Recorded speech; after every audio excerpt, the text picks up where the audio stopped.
Buddy, you're back. How you doing? Hey, I'm doing great today. Another another day. Really happy to bring all the fans out here some great Magic. We saw yesterday, you and we saw this mono blue Affinity deck. It's actually a little bit of a misnomer because there's a small green splash for Haywire Might, but there's this super innovative, rather fun, looked good mono blue deck. We saw it yesterday. Why don't we talk about it if we can get that deck list up? Tell me what your thoughts are. Totally. So yeah, Jay brought a really interesting mono blue Affinity style deck. Obviously, the main game plan is to get down a lot of these lower cost artifacts with the Mem Knights, the Ornithopters, possibly in conjunction with the Springleaf Drum and the Moonstare prototype to sort of ramp up to these hard hitters like Urza, Nettlecyst, Thoughtcast, and Thought Monitor. So it's really just a synergy-based blue deck, through and through. It's hard to call it a blue deck, right? Because most of the cards are artifacts, but it does feature a couple copies of Force of Negation as well as this Metallic Rebuke, which I think are going to be really important for Jay, playing against something like this Temur Rhinos deck, where they have these must-answer threats. So I think that's really smart deck building there from Jay. But other than that, it just looks to me to be a really clean, artifact deck, really playing into this Urza Saga, really playing into this Nettlecyst, and I'm really excited to see it in action again. Big same. So Temur Rhinos will be the matchup for our hero in blue here. Like you mentioned, the light counter magic absolutely going to play a part, but are there any other sideboard cards that Temur Rhinos is going to have to prepare for? This deck's a little unusual. So what do you think? What do you think is going to go through the Temur Rhinos player's head? Yeah, I mean, it's. I would say it's like not a deck that you're prepared for, right? If you're playing this Temur Rhinos deck, but luckily there's so many good creatures currently in Modern that almost every single Rhinos player comes, ready to play against creatures in general, right? We see 2 copies of Fury here. We see these 4 Fire and Ices, 3 Dead Gons, and a Dismember, and even these 3 Brazen Borrowers. So I'd say that as a Rhinos player, you're almost always ready to play against these creatures, but the real question is artifacts. And we don't see any main deck copies of the Flame of Anor for Matthew, and that could come back to hurt him against these Nettlecysts, possibly. So it's going to be interesting to see how this matchup plays out. Really important for Matthew to draw these Fire Ices, to draw these Dead Gons, to have interaction. Otherwise, Jay will just quickly take over the game. I'm excited to see how this plays out. In my head, it can go back and forth. Jay on the left with Mono Blue Affinity, Matthew Bell on the right with Temur Rhinos. Looks like we're shuffling up and getting ready to go. Yeah, definitely excited to see both these players, back in the feature match area again. 9-2, nothing to snuff at. They've got themselves in a really good position to possibly, make the final cut of this tournament. If I'm correct, there are no players with perfect records in the event now. Everyone has at least 1 loss. Yeah, I think that's right. Which is good news for these 2. All right. Let's see some action. Yesterday, we saw Jay play in game 1 against a 4-color Omnath deck, played an Urza Saga on turn 2, cranked out a couple of Constructs, and just countered the 1 spell that mattered. Wins on turn 5. It was just like he drew it up. Yeah, pretty much exactly what Jay is looking for, just to amass a bunch of artifacts for the first couple of turns of the game, and then take it over with a big construct.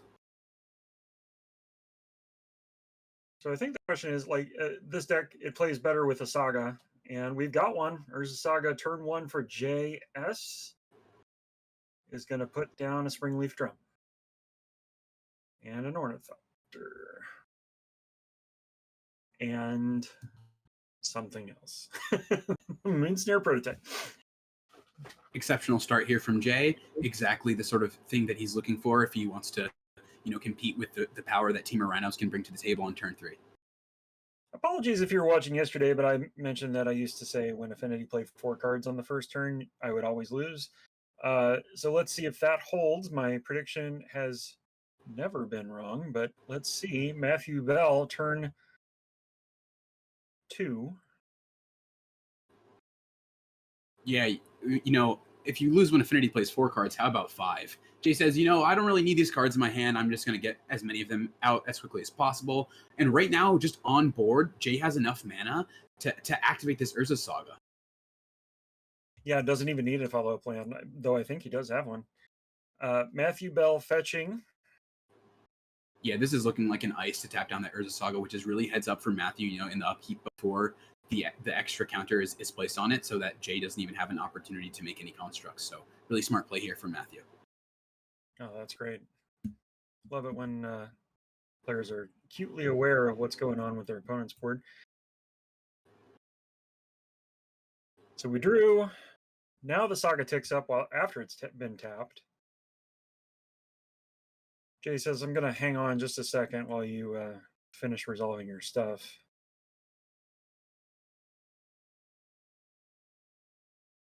Steam vents into ice. Matthew's going to shuffle a bit and then draw a random card. If you're Jay, ice is really not the sort of card that you were looking to face, with this really fast Urza Saga draw. Luckily, he'll still be able to make at least one construct. And just taking a quick look at his hand, it's filled with just cards to refill, right? We see this Thought Monitor, we see this Thoughtcast. So, he can already cast the Thought Monitor, no? 1, 2, 3 mana. Oh, yeah, absolutely. So this is just a turn 2 Thought Monitor, by the way, after getting one of his mana taxed in his upkeep. That is an obscene number, amount of mana that this deck is producing. And artifacts. Yeah, he said, I don't even need all of this mana. I have 5 artifacts in play. This Thought Monitor only costs 2. So that is impressive. I'm a little bit surprised, though. I think that Jay might have been able to cast the Thought Monitor using this Darksteel Citadel instead of the Moonstare prototype. Actually, does the prototype only cast artifacts? No, it adds a blue, right? Oh no, okay. It adds colorless. Gotcha. So he actually just had the one blue source for the turn, which makes a little bit more sense now. Why he decided not to cast the Thoughtcast as well as Thought Monitor. But hey, either is really great here. So Welding Jar trying to regenerate the Thought Monitor.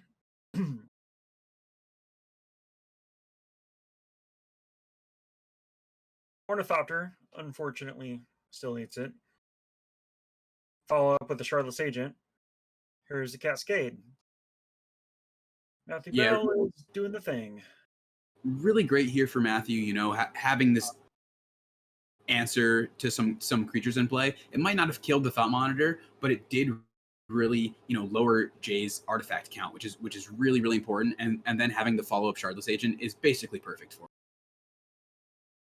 Agree. We're going deep to find to find one of these crashing footfalls. Yeah, right. Jay taking the time to look at most of the deck.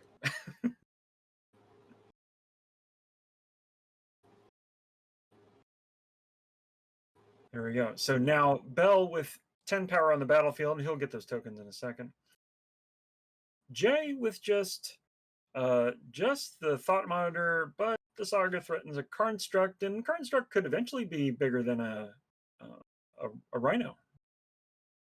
Yeah, I mean, just on board, right? The construct would be a 5/5, which is huge. So I think that's what we're gonna see here is make a construct, and then actually also the artifact that's tutored up from the Urza Saga that makes it a 6/6. It will tax Jay's mana for the turn, but I think that it's worth it. There's not really any individual plays that Jay is going to make just for 3 mana that are as powerful as getting this construct into play. So yeah, that's what. Absolutely. So you're right. He opted for the construct in response to the trigger. And now we're resolving Saga Trigger, looking for a 0 or a 1. Yeah, I think we might just see Shadow Spear here. It's probably, one of our best options here. It really eliminates the option for Matthew to race very well. But he could always do, it's looking like he's looking at a Springleaf Drum, possibly for some more mana this turn. That's also a really great option. This is the sort of matchup where you wouldn't really want to fetch up the Haywire Might. Doesn't do particularly much, so I expect we'll see one of these cheap creatures or a Shadow Spear or a Springleaf Drum. The drum does let Jay do multiple things this turn, and it bumps up the construct. So that I think that's a fair trade. Looking at the Shadow Spear, that would have been good, but it doesn't allow for more mana this turn. Let's see what Jay's got up his sleeve. It's another Urza Saga. Ornithopter.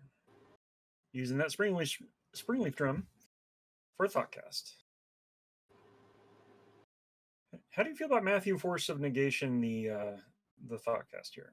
What are your thoughts on that? Yeah, I mean, I kind of like it. If you're Matthew, there's only so many cards that you could expect from Jay's deck that you're going to get the opportunity to even cast Force of Negation on.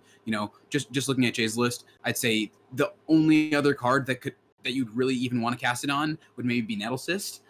And you kind of want to keep the tempo of the game going in your direction. You just if you're Matthew, you just resolved a Shardless Agent.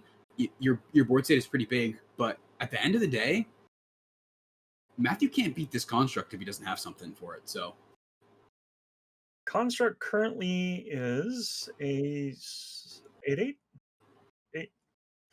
Every artifact or every permanent is an artifact on Jay's side, so that is an 8/8 construct token. Except for the Urza Saga, right? So I think we might have a 7/7. Excuse me, you're correct. 7/7. But from Jay's perspective, that's basically the same. There's almost nothing in Matthew's deck that even deals 3 damage. So, in fact, there is nothing. Jay's looking at potentially taking the Shardless Agent off the table, but decides against it. Brazen Borrower, Petty Theft, bouncing before damage. So Petty Theft is exactly the card that Matthew was looking for here, and really smart of him to wait until after blockers were declared to use it, because those Rhinos have trample, so it doesn't matter that Jay, declared the construct as a blocker, and it kind of disguised the fact that he was even holding it. I'm just going to attack first. I don't have anything here, so I really like that attack, knowing that he had that Brazen Borrower. Yeah, that's a good point. Trample over a blocker who no longer exists means Jay takes it to the face. He took 10 damage that turn. Back to Jay. A little on his back foot now. He can make another construct, but his life total is in a precarious position.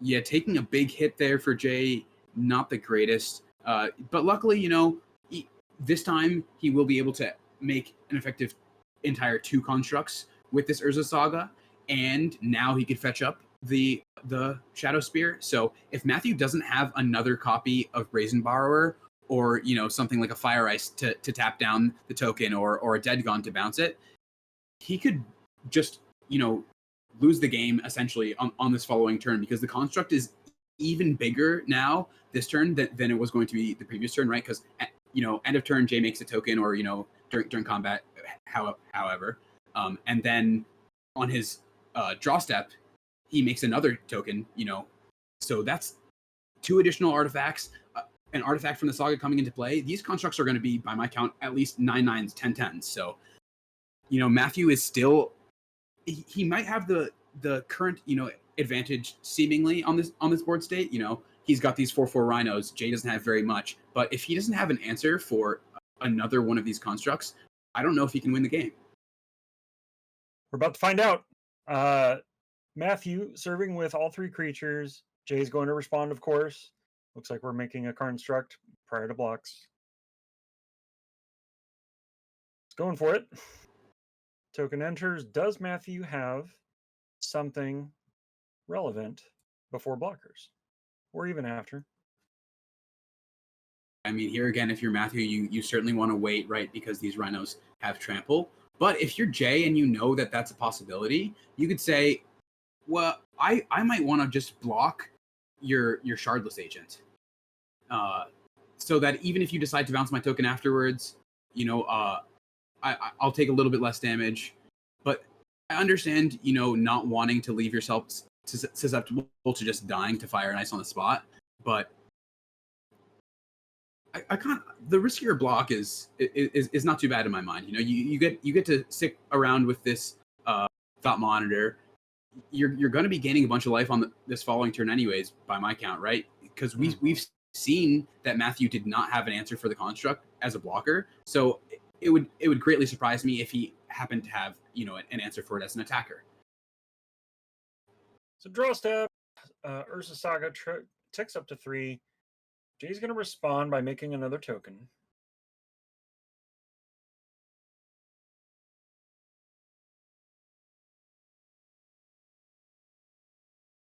And then we're going to search a library for a 0/1, almost certainly Shadow Spear given the 6 life. I suppose technically Matthew could still have a copy of Brazen Borrower in his hand, right? Because the way that the block played out, no, because Jay blocked one of the Rhinos actually with the construct. So I just don't really imagine Matthew getting back from this spot now that Jay has amassed this board of huge creatures. 1, 2, 3, 4, 5, 6, 7, 8. I think at this point every single permanent that he has in play is an artifact. So these constructs are massive. Indeed. Jay still has yet to deploy a land. Let's see if he's got one. It is. It's a tapped artifact land.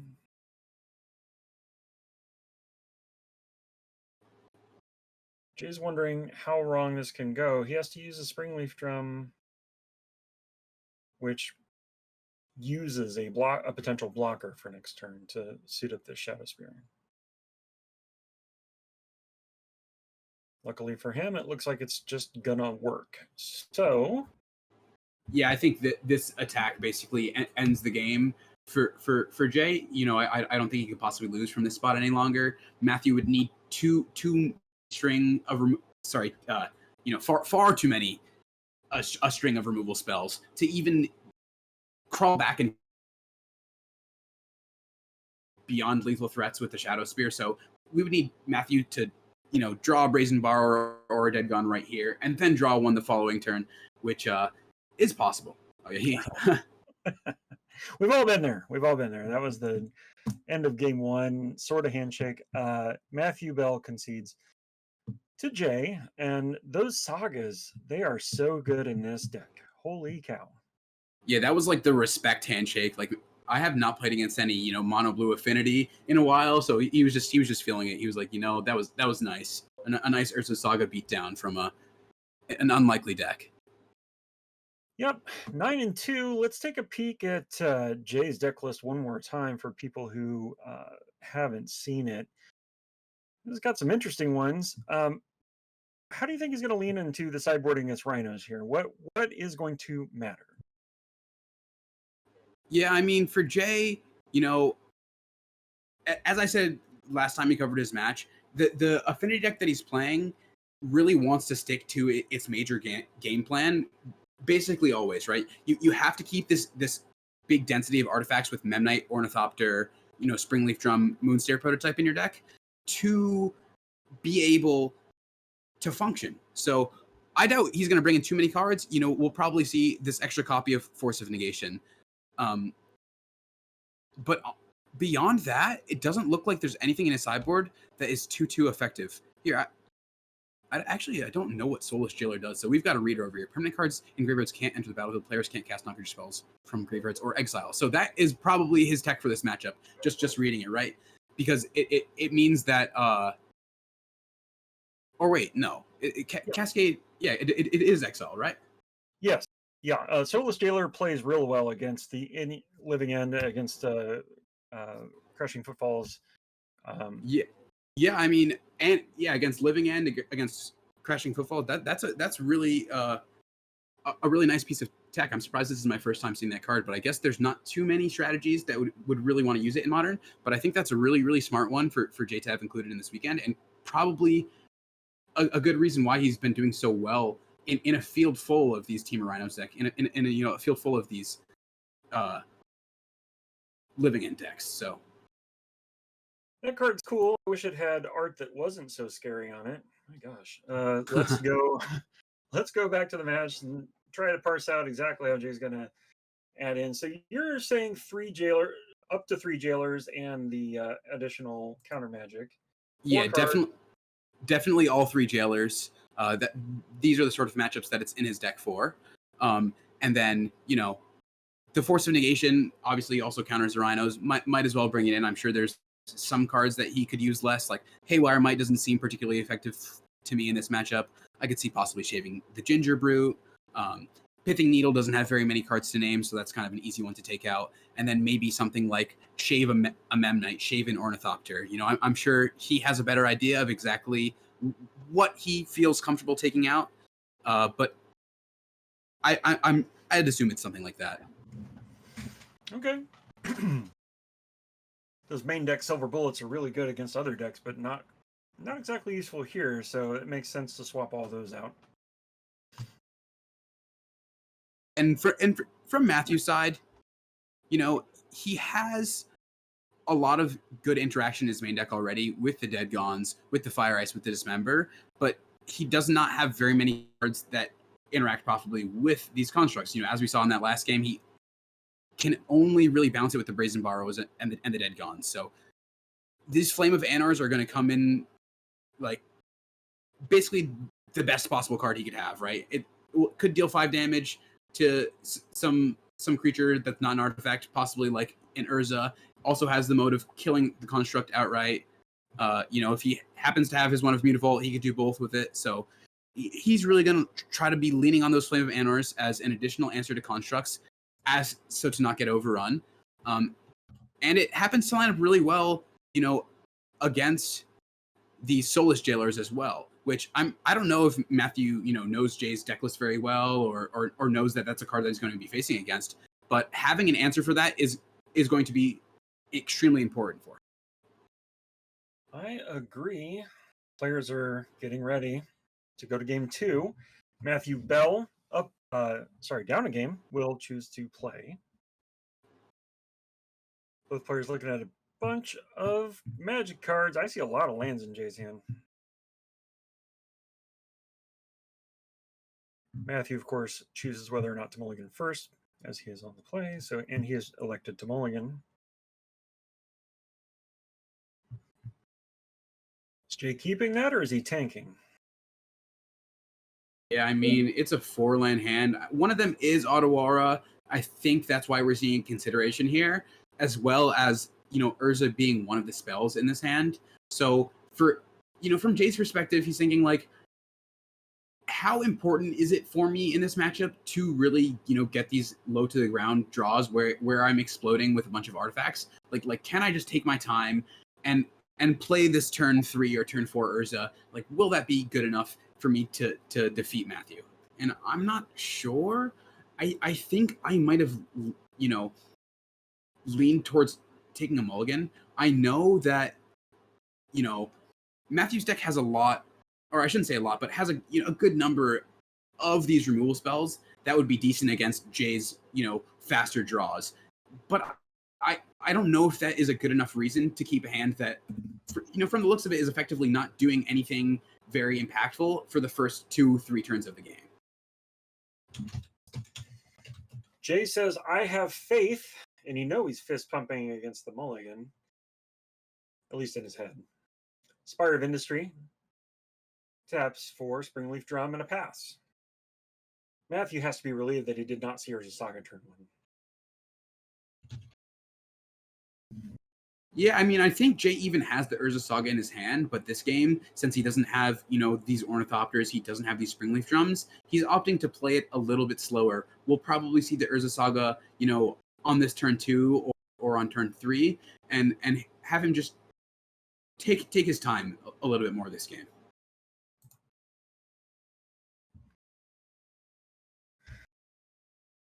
Fire ice. I'm guessing we've iced.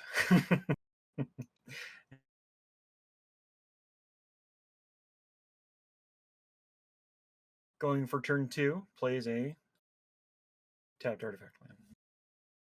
Turn 3 for Matthew Bell.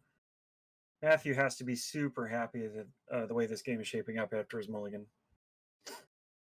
Yeah, I mean, we've seen turn 2 ice a lot so far throughout this tournament, just as a sort of way for these Temur Rhinos decks to fast track their way to turn 3. You know, it replaces itself, slows down your opponent a bit, and gets you started for your cascade spells. So it's really going to come down to whether or not Matthew has one here. Wooded Foothills for Bell is his third land. We're going to go ahead and fetch. Do we already have Cascade coming?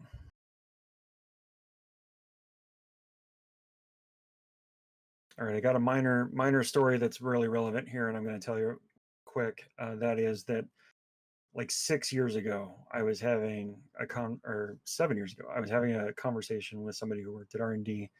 We went to the same gym, and he's like, "What card would you like to see in Modern?" And I said, "Fire and Ice." And I regret everything about that conversation. Hey, I mean, I think that you did the right thing. You were just looking out for everybody else. Have some fun time in Modern with Fire Ice. I think the card is just very strong, and also like not in a very oppressive way either. I just think that, you know, it fits really well into these sort of, you know, I don't know if when, you know, they printed it into Modern, they were expecting it to be a sort of 2-cost card that actually has, you know, 4 mana value to get around this Cascade clause, but it ended up working out perfectly for these Temur Rhinos decks. So Matthew's third turn was a Blood Moon. That's the secret layer Blood Moon. And Jay played 2 sideboard cards in Soulless Jailer and Damping Sphere. It looks like Jay did not take your advice and, in fact, boarded in a number of cards. Yeah, I don't really understand the Damping Sphere. I guess you know, you can kind of use it as a way to counter a cascade happening, right? Like it makes it a little bit more expensive if you're going to be, you know, using this Shardless Agent, you know, using this Violent Outburst to cast the Crashing Footfalls. So I guess, you know, but in the same token, from Jay's perspective, he doesn't have too many cards in his deck that are like, you know, incredibly important to keep, right? Like he has to keep these Nettlecysts in his deck. He probably has to keep the Moonsnare prototypes and the Springleaf Drums, you know, the Thought Casts, Thought Monitors, whatever's drawing cards. But all the other artifacts in his deck are, it doesn't really matter necessarily what they are. So I think he was kind of thinking, this Damping Sphere, you know, I know that I put it in my deck for Tron and for fast mana strategies, but it's not horrible against the Temur Rhinos deck, right? Like it can stop them from doing stuff sometimes. So I'm sure it's a fine one to bring in. Playing against Jay here a little bit, but given that his deck is mostly artifacts, he is able to continue casting spells. Bill, turn 5, Hardcast Fury. We're going to take out Soulless Jailer.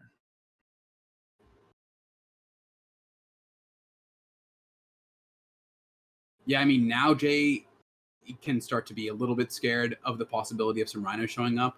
But taking a quick look at Jay's hand that he decided to keep, you know, it was really slow, but it did have this Urza. It did have this Urza Saga. You know, the Saga doesn't do anything anymore in the face of Blood Moon, but this Urza is going to be huge here if Matthew...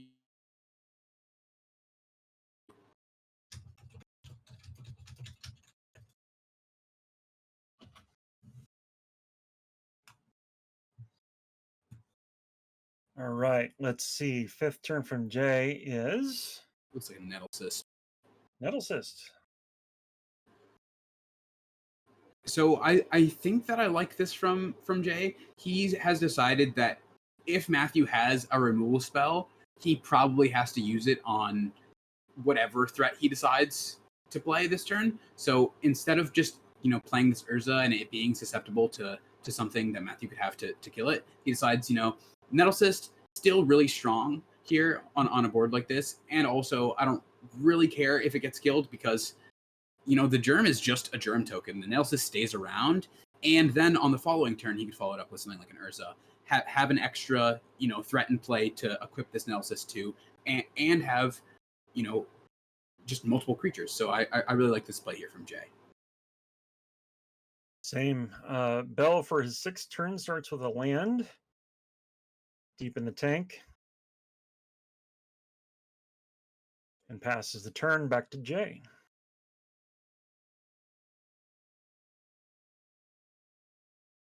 Got 2 rather powerful creatures staring across each other from the battlefield here. I don't know how many cards Matthew has in hand, but I'm thinking, I find it really hard to believe that they're all lands. So I would expect something like a Violent Outburst here if I was Jay, and not want to leave myself too susceptible to a Violent Outburst. So curious to see exactly how he plays around something like that. The second copy of Nettlecyst threatens just a massive germ token coming in. I just imagine this germ holding 2 Nettlecysts and a Shadow Spear and just flying, really. That's the most powerful germ that's ever lived. Yeah, when Matthew's reaching for the notepad in a scenario like this, that means that he just doesn't have any sort of interaction for the germ. It's not like amazing for him to even interact with the germ. Just as I was saying before, Jay still gets to keep around this Nettlecyst. He still gets to keep around the Shadow Spear and move them to whatever sort of creatures he plays for the rest of the game. But the fact that Matthew just has no spell to even try to interact and no Violent Outburst means that his hand is basically nothing. Matthew has unintentionally shut off blue cards. He's got 2 forests and then 4 non-basics, which are currently mountains. So that is exactly what we saw this game, right? Matthew, I think on turn 3 he played the Blood Moon, and he had